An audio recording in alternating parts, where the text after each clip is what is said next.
Homestead est une petite ville paisible située au sud de Miami.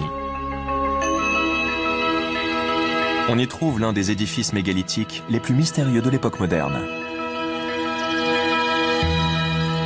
Un jardin de pierre fait de blocs d'anciens corail taillés, pesant pour certains près de 30 tonnes. C'est le Coral Castle, le château de corail. Le complexe s'étend sur quelques centaines de mètres carrés. Son architecture et ses sculptures n'en finissent pas d'émerveiller les touristes. Pourtant, ce site ne date pas du tout de l'Antiquité. Coral Castle en Floride est le seul site mégalithique construit à la période contemporaine. En 1923, Ed Litzkalnin, un immigrant de Lettonie, a entrepris de construire ce qu'il appelait à l'époque Rock Gate Park. Il assure alors qu'il n'utiliserait aucune machine moderne pour arriver à ses fins et qu'il s'y prendrait sans aucune aide extérieure. La grande question, c'est comment cet homme chétif a pu déplacer ces roches lui-même, sans machine. Ed Litzkalnin ne pèse en effet que 45 kg pour 1,50 m. Et il n'aurait utilisé qu'un simple trépied artisanal pour lever les charges. Il avait un trépied, 3 branches de pin bricolées avec quelques chaînes. Comment a-t-il pu déplacer des pierres de 10 tonnes avec ça? C'est impossible.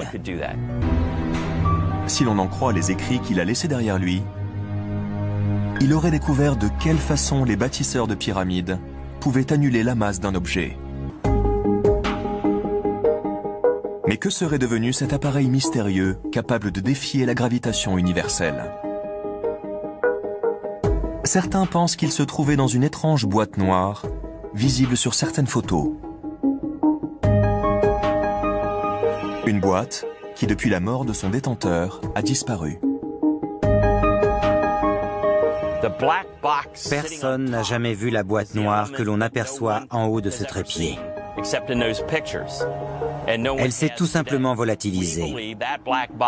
Nous pensons que cette boîte noire contenait l'appareil qui permettait d'annuler la masse des objets à manipuler et que son secret reste jalousement gardé.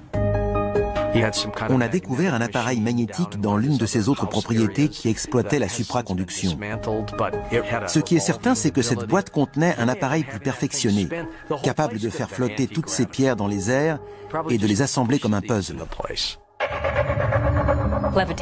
La lévitation est le seul procédé permettant de maintenir des objets lourds en flottaison, comme ces trains à supraconduction. Ces trains ne sont jamais en contact avec leurs rails. Ils flottent au-dessus grâce aux propriétés physiques des champs magnétiques. Alors, était-ce la magie qui déplaçait ces blocs? Non, une certaine technologie était à l'œuvre. C'est une partie de la solution. Afin de vraiment déplacer quantité de monolithes de la sorte, il aurait fallu les faire léviter. Les mettre d'une manière ou d'une autre en état d'apesanteur et les déplacer en l'air à l'aide d'un engin.